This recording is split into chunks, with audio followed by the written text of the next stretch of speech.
Think of a time when you experienced a conversation that left you with a new perspective, or perhaps an inquiry, or you might have felt that something has shifted in you after that conversation. Maybe it helped you gain a new level of clarity, or moved you to take action. That was a coaching conversation.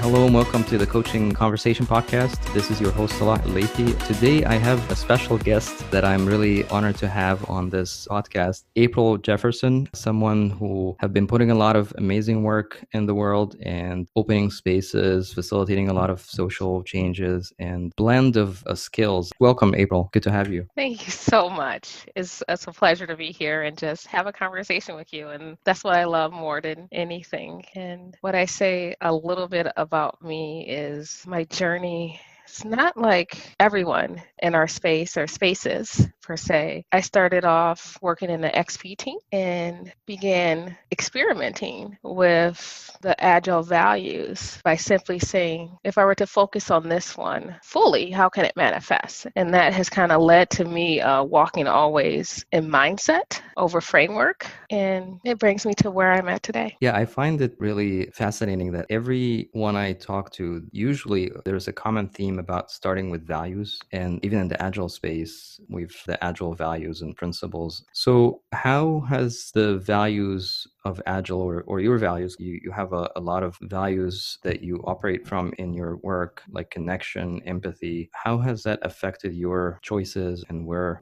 to go next? I think by focusing on values, for me, it has brought me further to a space of freedom over fear. It's the best way to summarize it. For each value that I have adopted from these different mindsets, whether it's from agile, lean, design thinking, teal, and reinventing work, and open space, by me focusing on the value side and the principles within them, has led me to a space of freedom. A freedom that I didn't have before. A space where I can realize what I thought were my strengths, what I thought were my vulnerabilities, were actually my strengths. And that's wonderful to be at. And I've even mentored youth when they told me, oh, these are all the negative things about themselves. Imagine a space where those negative things that you think about yourself were actually positives. And how could you add value to the world with those? It's quite amazing to see that aha moment visually that happens within oneself, for myself, and to see it in others. It's interesting because most of the work that we do about change, and some companies or people look at change as what we don't want rather than what they do want. And like you said, focus on all the things that are actually pulling them down or slowing them down rather than finding what is it that can open up that space and freedom to move forward. Right, because when you find that diamond in the rough, you brush it off, right? You kind of shine it. So you get a chance to shine it and get off those things that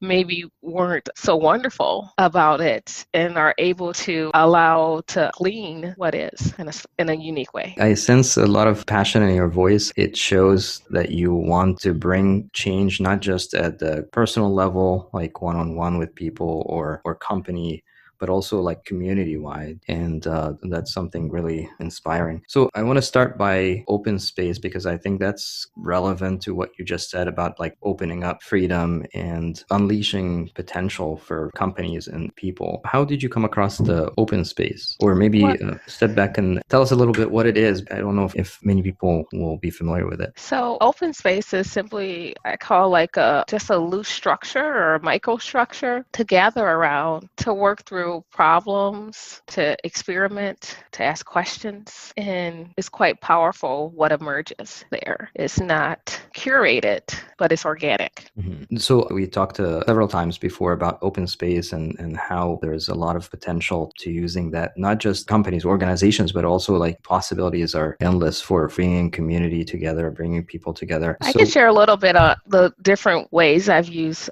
open space. I definitely have done it to bring communities together, such as the Agile community or other thought communities together, whether it's consultants Mhm. or whatnot, and just people from a diversity of communities, which I'm putting on one next month for bringing multiple thought communities together to look at how they're going to explore disruption. And it's global, from people from all over the world are joining in for 24 hours. So you can do unique things with it. But I've done it in organizations, like with teams, as well for the larger corporations for their entire leadership team. And recently for our Agile community, I've done it for social change, growing racial equity. I know you've done several of them, the ones for the community, the one that was the beginning of the pandemic, and you co-facilitated one, and then you did one on recovery recently. What will things look beyond this time or uncertainty? And you facilitated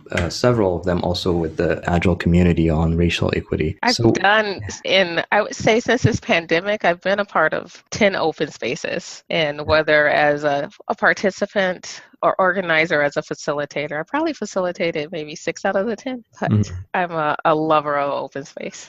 Yeah. I'm curious, from what you've experienced so far with the in-person and virtual, what's the experience like? Do you see a difference between having people in the room versus online?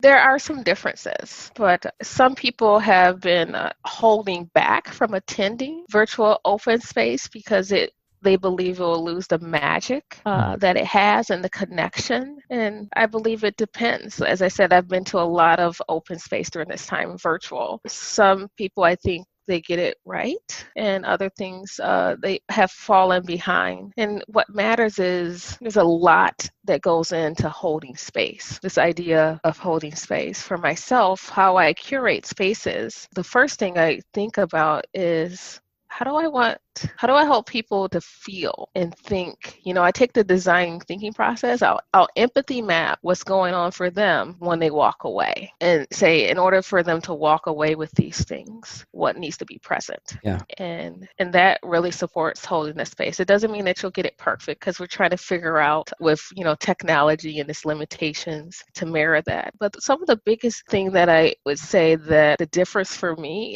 has been as a facilitator, when I don't get to hear all of the conversations, the hallway conversations, and also just walking the space and just hearing the different sessions that's going on. Because in an online space, there's other roles that are required that aren't in a physical place, which of course you have a volunteer team helping it be successful. The volunteers look differently, like someone being there to help people navigate around. People are playing tech roles or producer roles. There's different roles that play in an online open space to help it be successful. And I find that pairing on facilitation makes it a lot better. So each pair can have an opportunity to enjoy the open space, whether it's bumblebeeing around a little bit. And that's kind of normally when I'm facilitating, I kind of walk as a little bit as a bumblebee and a butterfly, really. That role is a little bit more difficult, or it has to be designed a little bit differently in a virtual setting than in person, because we lose the learning by osmosis, or we can join a conversation or go to a different place. So part of the design of the experience is to find how can we still apply some of the open space principles, or at least the mindset,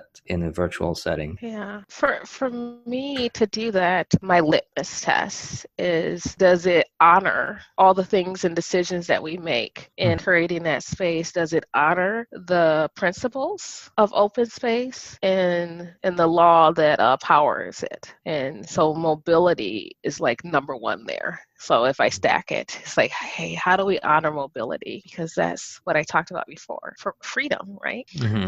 So looking at all the different ways, and how many different ways can mobility manifest. I like to hold open spaces, like people can join in the way they want, like if they're joining by their laptop or desktop or tablet or phone, and if they wanted to walk and join sessions, how can I promote mobility? How can people move freely without me intervening? So those are some of the things that I think about. Can you define what's the law of mobility for people who are not familiar with it? Okay, yeah. The law of mobility, or, as I like to characterize as the law of personal mobility, is where if you're not adding value or receiving value, move to someplace that you can. Like Mhm. you are control, you and only you are in control of that. It puts the responsibility on the participants. Talk about the law of mobility. That law there is what caused me to fall in love with open space. When I went to my first coach camp, and that's where I first experienced open space, one big thing that I walked away with and Yeah. started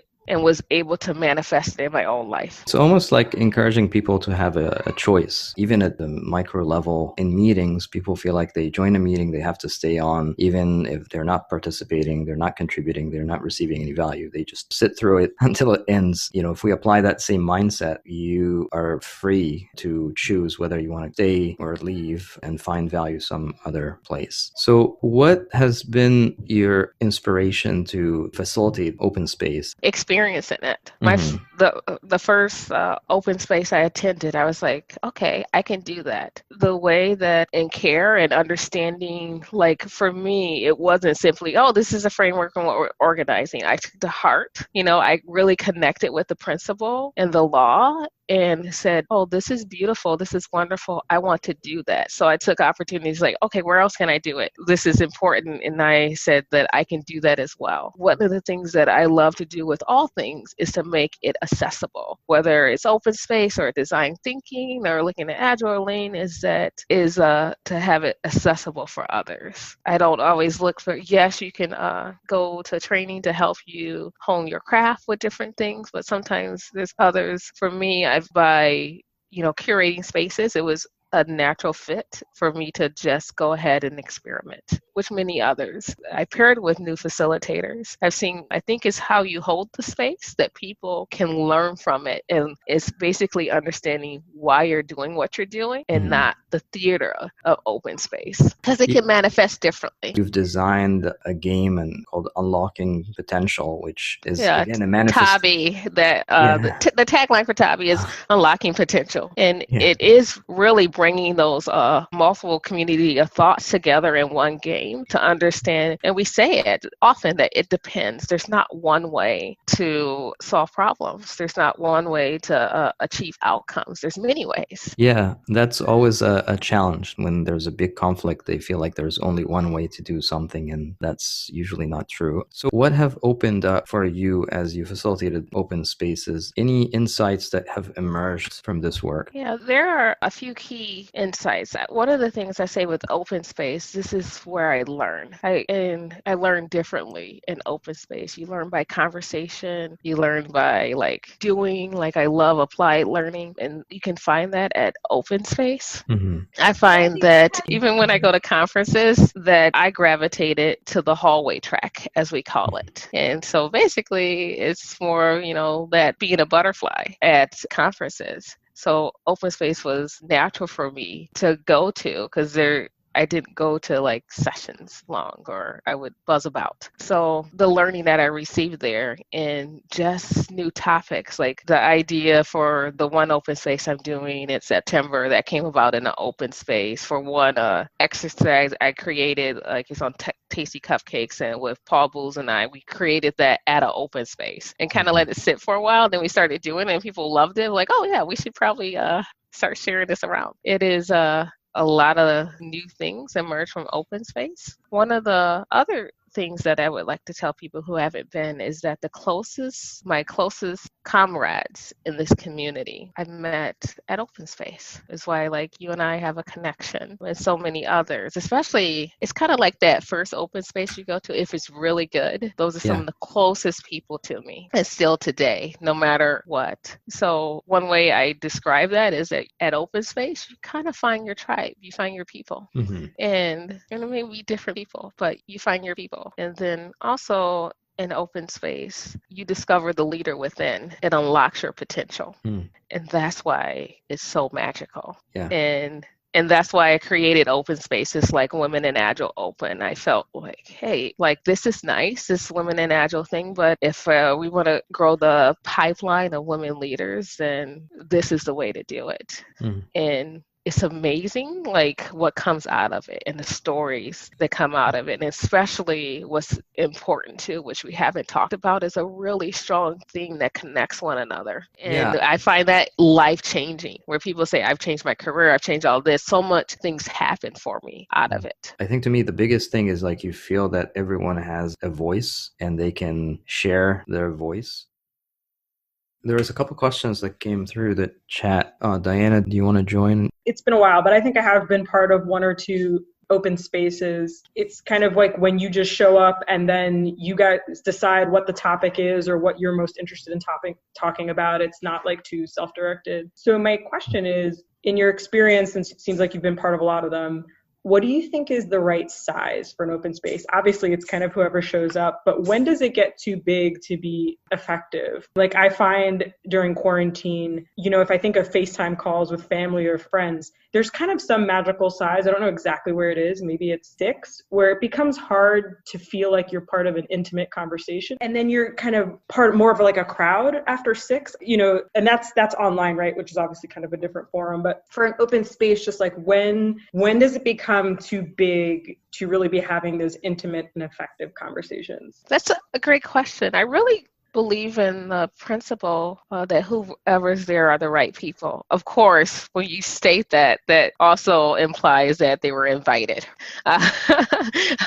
But past the invitation of who was invited, like who shows up are the right people, and that's including an open space, is unlike where I've seen often that sometimes people call it an open space, but it's really a lean coffee, and that's like different. So I want to characterize with open space, you're having people are going to different spaces, rooms. We here online, we call them like breakout rooms versus, the library or the kitchen or different things like that. And with that, you're going to have people show up differently. So maybe it's 6, maybe it's 8, but maybe it's only 8 for a moment because they're bumblebeeing around. That means they're going from space to space. For the entire circle, I haven't facilitated an open space more than 350 myself, but there are people who have, gone way over that. In the 100, I think Kirsten Owen has probably gone over 1,000 or multiple thousands. I don't know the number. I haven't actually met him in person, unlike many other open space facilitators. But you can do this in very large crowds. The virtual space, of course, is unique. Sometimes I think we put constraints on ourselves, like constraints on the number of spaces instead of just allowing it to naturally happen. With those spaces, however many rooms it is however many rooms it is. And the number of people, they'll naturally select to show up. So when I'm facilitating open space, I don't do a thing where like, hey, who's going to show up? Show me you're in. That's not a part of it. We want them to have safety to go as they want. What I do encourage, though, is that when you're in those spaces, kind of use that clean team agreements. Be curious. Listen, give everyone a voice, check for understanding and that type of thing. And you'll find that there's space for everyone to speak if they want to. Of course, we don't want to force anyone to speak. Some people may just want to listen, and that's their learning style, and that's okay. And we have to always remember to kind of check ourselves to say, are we expecting something from someone else? And also check ourselves, are we giving space for others to have a voice? So I looked up some of the initiatives people have done with open space, and I believe I found this video for the Girl Scouts, and they held an open space with 3,000 people, and I was just blown away. But that's the largest number I've heard. But I want to come back to your comment earlier, April, about loose structure, which to me, I think it makes this format very powerful and brings a lot of the value from the people that attend it. The first time I heard of it, I felt like this is chaos. This is something that was not very organized. But after the experience, I felt, okay, this is actually where we should operate. So in your experience, what do you think make this format so powerful? And what have you found to be the power in this format? What makes it effective? I believe it's because, as I articulated earlier, is that the freedom that it grants people. And yes, it's uncomfortable for some if they've never been before. And I've seen others, often, because when when I'm holding space and afterwards say, that was really great and amazing, April, but I was concerned about everyone else is going to perceive it. Especially when I've done it in organizations. It's like, oh, you really slowed down. Like when I hold space in the circle, like I'm a fast talker, fast walker, but when I'm there and breath is very important. That openness and giving time for people to think, and it brings you into a meditative state. But quite often I get the feedback from basically everyone there. They loved it, but they're concerned how everyone else perceives it. And it's authentic in that because it's different. So people are so used to not being free, having schedules, feeling that they must be somewhere, like feeling obligation. Instead of saying, it brings you a space where you kind of challenge your assumptions. You find safety into challenging things that you've learned and been doing a very long time. And that's what happened for me. And I know a lot of people experience that, I'm going to start challenging these things. And often that's what we see in organizations. And when you try to change something, there is this tension. And I think open space can bring that tension to the surface so that we can actually talk about it. So what have you seen as far as things that are similar or different between community-driven open spaces and inside organizations? Great question. I do see a big difference. A lot of times community, and I would see in community stuff, you don't see often action. Although I share with you multiple things that I'm doing because I'm a person that like action and saying like, oh, real things can come out of this open space. I believe like modern agile came out of open space. There's a lot of different things that people have created from different leaders in our space have happened through open space, or kind of you can find like draw roots from it through open space. But with organizational open space, the ones that I have facilitated and seen is that when they leave with actions, they actually come to fruition. That you have the right people that organize around it and the right thoughts, the conversation they haven't held, and they just feel so empowered to see it through. And I've seen places where almost over 90% of the things came to fruition. The other things were still in progress for open space that came out of the open space. And that has been a common theme around organizational open space that I went to. It's really, really exciting to see it happen. And that's why you have other people who are using open space, like with Fast Agile, which is the fluid agile scaling technology, where they're doing it, saying like, hey, we're doing it daily. It's changing the way you look at it, to say like, oh, it's more than just an event. This is our way of working. Harrison Owen he uses two words when it comes to open space, the passion and responsibility. So, having the passion to actually come together and have an open space, there is some sort of a theme or a topic pressing that people want to discuss and explore. And then responsibility is actually following it up with action and taking it forward. Like you said, the community driven, sometimes they got together, they discussed a few things and they still find value in it, but then maybe there's no next steps. There's a lot of it is like personal value, personal learning that they can take back. So there's action, just the action looks different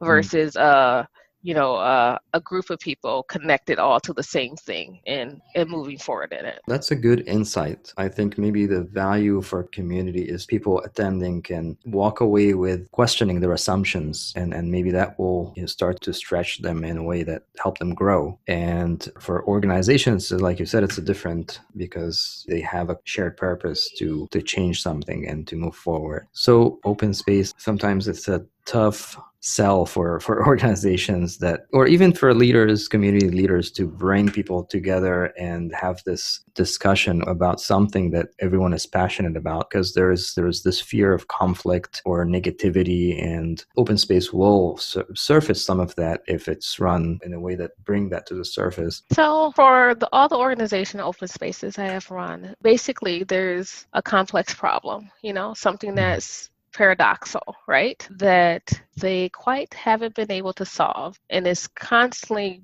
burning. It's been an issue, and it's been an issue for a very long time. Open space is the best place to bring those, and it's great to have an outside facilitator to do that, so that everyone there at all levels of the organization can participate, depending on, sometimes people have done it with particular teams, like a body of people. Maybe I've done one with just coaches before, inside an organization. I've done it with leadership, and I've done it for, a greater organization. So, but figure out like that complex problem. One of the things that I think as well is the importance of like having that sponsorship to be okay to be in that space. So like the sponsor is very important in organizational leadership, is saying like, okay, it's okay to be here today, that, like this is work, us investing in this. And that is a very important role. That's an important role in organizations, and especially when you're doing like community initiatives to understand the why. You mentioned complex problems that have no one right solution. And that's what creates the tension, because I want to go this way, you want to go that way, and that causes tension. So we either find ourselves just avoiding each other, everyone just go their own way. And if we're in the same organization, that's a problem, right? Because we're not collaborating. That's not a good outcome. So the open space can bring that together, assuming people are open and willing to do that. So we talked a little bit about open space as the actual format, meeting, and open space as a mindset.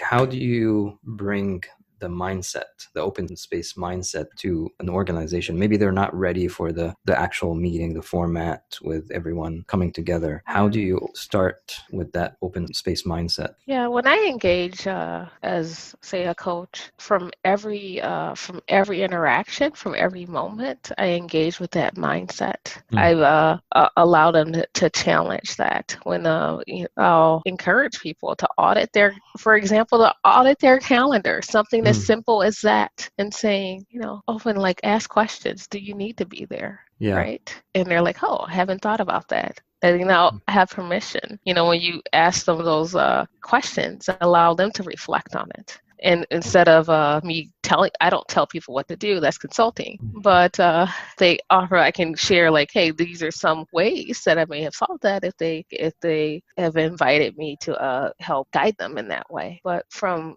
every interaction, supporting them to be able to be free, to own for themselves their journey. That's one way I approach it, is that I believe that transformation is sustainable if people own their own change. We're just helping support them along the way and giving them, a clearing with mindset to be able to freely do so. What I like about that is like, it's a simple step, yet it's so difficult sometimes to just say no to going to a meeting that that you're not really going to be contributing or receiving any value. And sometimes that takes a lot of courage, or it takes an invitation from the leadership to allow people or let people decide that everyone can apply this law of mobility organization-wide and see what happens. And that's even determining like, hey, do we want meetings? To me, I don't want meetings. I like working time together, right? Are we doing work together? Because if you're just providing information, do you need a meeting? What's the best way that people prefer to receive that information? There could be multiple ways. Maybe they do want to sit in a room with them, but maybe they would like to receive it in a different way. But maybe the reserve, like when you gather, like for us to do work, to promote, pairing, mobbing, storming, or whatever type of way they like to self-organize, and that changes it to get them to start working collaboratively, to say like, hey, you know what, and we can do that at any time. Let's schedule like, hey, this is open for us to do this together all the time. We want to be open to collaborate in this way. And how can we do that? And that's one of the things that we've done a lot in this space, is have more open spaces to do that physically. We're more remote teams where we just stayed on the line together all day long and like collaborated and that type of thing. So it may manifest differently. People will figure out what's right for them. And that's where invitation is important, to bring people to the understanding that meeting is not the only way to create and to work together and be productive. There's multiple ways, like you said. So I want to take a pause here and invite you to the conversation here, or type something in the chat. Yeah, I'm looking at the chat. How does want to become a part or get plugged in, this is my first time hearing it, but I invite you to attend one of my open spaces. One of the things I care about, for example, the one I'm doing next is a 24-hour open space. It's global, so it's open for all.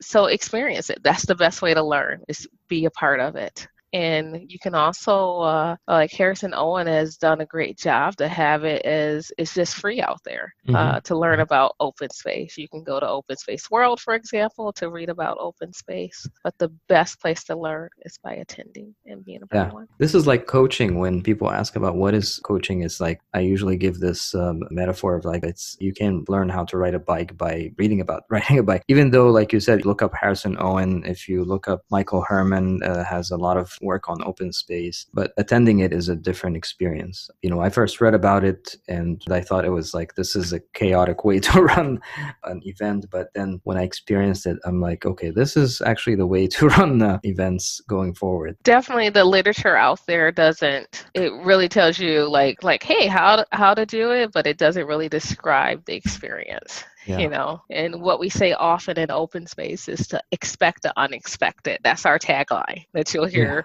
often, expect the unexpected, because that's literally what happens. Yeah, be prepared to be surprised and expect the unexpected are two phrases I hear often in open spaces. So there is a question about like technology. Jim, do you want to jump in? Yeah, I'm just curious. It's a global open space. This applies obviously to all virtual things. I've seen one example of a software that supports open space, kind of like Zoom does for these kinds of things. I'm curious, April, what is it that you've found to be effective in that space? Every open space, people have used different things, and some things I love and some things I don't, and that all really has to do with the law of mobility. Or if sometimes tech can get in the way, I like to choose tech that focus on the conversation over the technology. But people have done different things, and based upon what they've had and been able to do it successfully, surprisingly. But actually, although many people aren't a big fan of Microsoft Teams, I've been to an open space in Toronto where they used that and where they were able to hack it, as anyone do,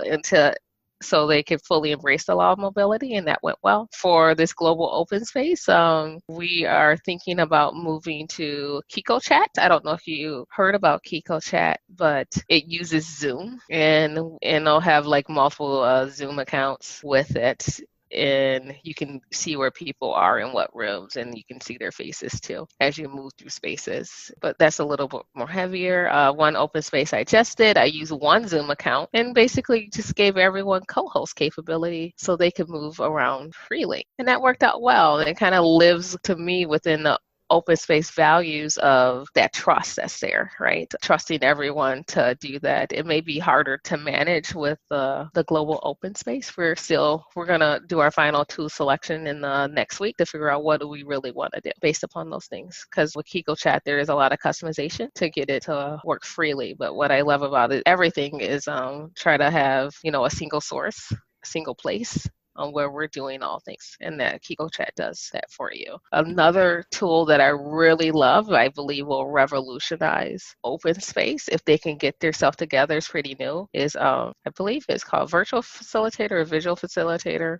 And only thing for me, they need to improve their video quality and also up the number of people that could be a part of an instance. But literally, the reason why I say it'll revolutionize open space is because you can create rooms, and when it's over, and then people can naturally just create their spaces, so you don't have to worry about, hey, you know what, I said I would be in this room at this time. It's no going over people. You can just create a new instance. But that's about tools, and if you want to know more about all the different tools and what I loved or didn't like about it and why, I've seen open space with Miro and Miro, and and the list goes on and on about different ways that people experiment with open space. But one of the great things is people have experimented with it and that they made it work. And there's some things that I like about it. And that also was about the design of the space, because I've seen with certain tools where it was not a great experience, and with the same tool it was a great experience. But that goes into a whole nother component. Yeah, I like the focus on the design and the experience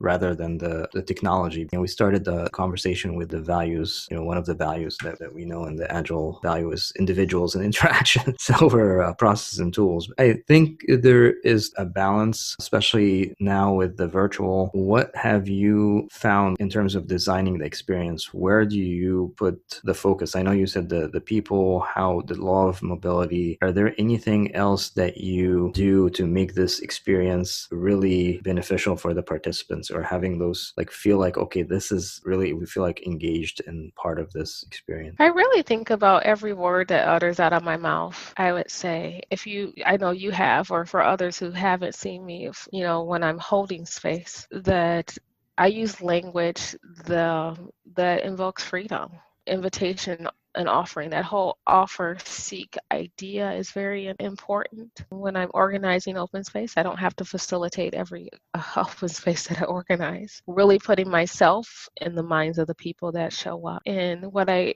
hear often, especially in the physical space, is that people feel cared for.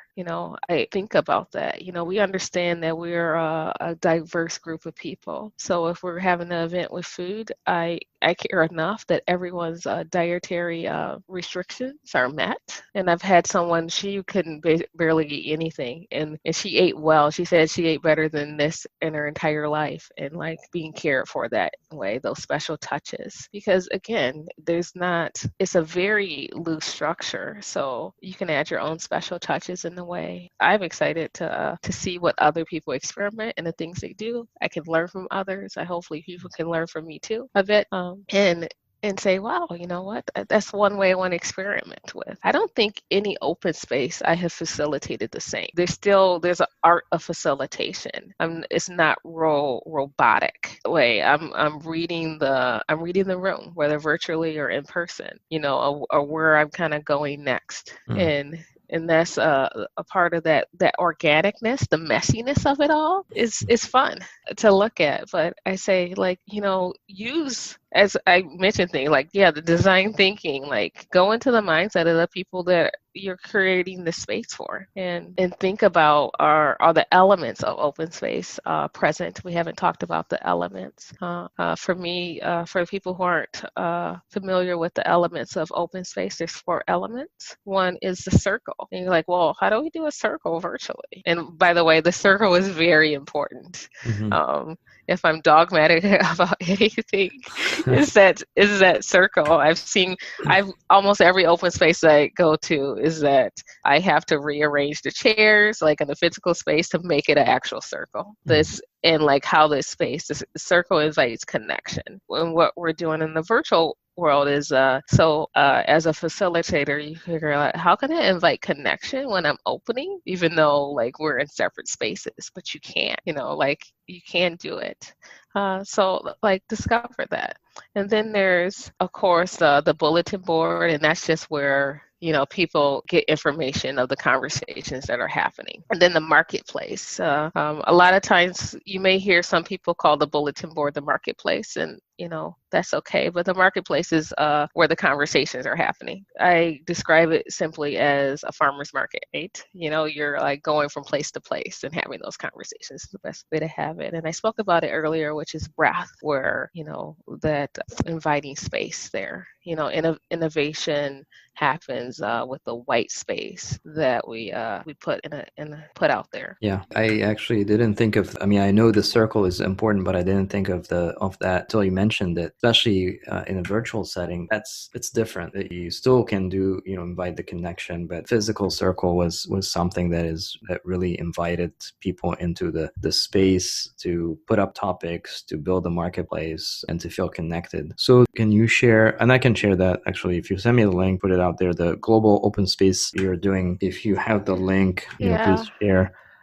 And sure. And then the other question here, Diana, feel free to jump in if you can. I can jump in. So I know you talked a lot about, I forgot what you called it, but the theory of movement, or being able to move in and out of space, and how important that was. Kind of triggered a thought for me. How do you know when a space is no longer working for you? Because I've definitely found in many cases, 5 or 10 minutes, I'm kind of daydreaming off. I'm like, I don't know if this is working for me anymore. Kind of let me leave. and then something happens or somebody says something and it kind of like re-engages me, and now I'm part of the conversation again, and kind of like that, should I stay, should I go, some are very obvious, you're very engaged, but some are less so, and when is it time to say, you know what, this is 30% helpful, not 80%, or like it's time to move on, or let me stay because I'm still getting something out of this. Yeah, I think you probably answered your own question in a way, which you articulated beautifully. Your body's kind of letting you know. And you can start screeching toward the door. With open space, you don't need to announce that you're moving. Just move. And you can always come back. I've come back to spaces. Sometimes it's people move from space to space because they have FOMO, which is fear of missing out. Is that just move. Yeah, the fear of missing out can get in the way of the law of mobility. That's why the responsibility is on the person to take that responsibility. And if they're not contributing and they're not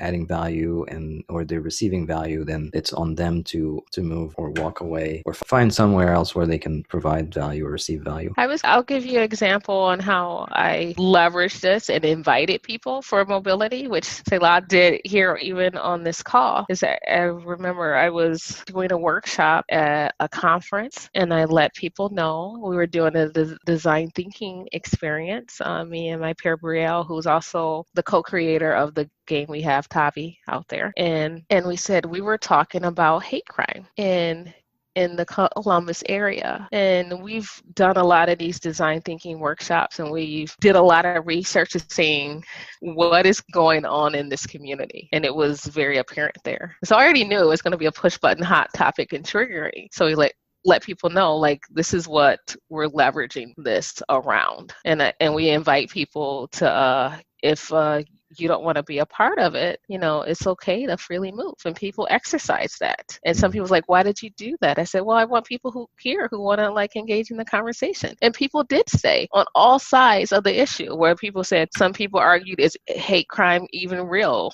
Is a legitimate, that's okay. What my job was to be a facilitator and not hold a position. And that's a craft to learn too. Some people have a hard time, they want to engage in it. I really take a stance, no matter what the topic, that I can be a neutral party and allow them to go through, that groan to figure it out in their groups. So that that's very insightful. I think on one hand, or one end of the spectrum, there's the emotions are high, or it's a hot button topic, and the facilitator needs to be aware of that and figure out how to be more inquisitive and step back and reflect rather than push something forward. And on the other end of the spectrum, there is maybe the lack of passion about a certain topic, and people just look at each other and no one is putting anything out on the marketplace, and that's also a problem, right? So there's the lack of passion, or the passion is so strong, or the emotion is so high. They're kind of like different on different ends of the spectrum. Is there a way how you manage? The question I'm hearing is, how do I handle others leveraging the law of mobility, when I'm doing something? Was that the question? That's a good way to reframe it. So for me, because again, getting to that walking, I've done a lot of work to walk in freedom over fear. And by walking in an open space mindset, I understand that they're making the best decisions for themselves, and that we can only control two things in life. We can control our own behavior, not someone else's, and our own thoughts. So if those are the only thing I can control, I have no reason to be concerned about what others are doing, and what actions they're taking. I trust that they're making the best decision for themselves without any judgment. That's a good way to look at it. Operating out of freedom and choice and choosing, how to respond is a way to operate, not just in open space, but in general. And that takes a lot of practice. So this seems like a good place to wrap up. Anything you want to leave us with before we wrap up? I just invite people to be curious, and curious people are coachable. I believe that we can do a lot of that work. Like coaches need to be coached for people who are here in type of coaching role, no matter your title. Like we all do a little bit of coaching there. And to like I say, if you like for me, I would never say that I'm an expert anything, because that means I don't have something to learn. If I have something to learn and I'm open up to that, then there's curiosity there. So I leave that. Be curious. Ask yourself with your actions, especially in this world today, is this coming from fear or freedom?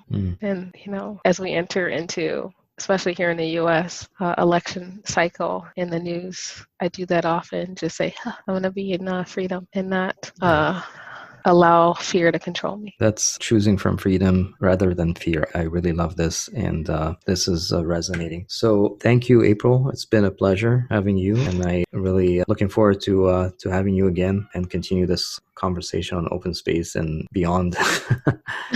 All right. Thank you. It's been fun. Enjoyed it. Hey, thank you for listening. I hope this conversation gave you something to think about or take action on. Remember, take action and get clarity. Then repeat.